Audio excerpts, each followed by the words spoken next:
मु अन्य कहा सहित कंपीटिशन करे ना, मात्र जनक सहित मु सर्वदा कंपीटिशन करे।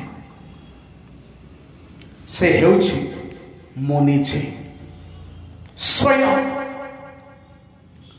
मु गतकाली ठारू आज भल हेबाकु चाहे, गतकाली ठारू आज मु भल कार्य करबाकु चाहे, गतकाली ठारू आज मु भल मनीष हेबा पई चाहे। गत वर्ष ठारू एही वर्ष मु आहुरी निजको परिष्कार करबा पई चाहे। गत वर्ष ठारू आज मु आहुरी अधिक ज्ञान अर्जन करबा पई चाहे। प्रतिदिन जेतेबेले मु उठे निजको आगो को ठेले, मो लिमिट को चैलेंज करे, आहुरी आगे को छिबा पाई, आहुरी भल हेबा पाई, आहुरी निजको परिष्कार करबा पाई एवं निजको एक बेस्ट वर्जन करबा पाई मु चेष्टा करे।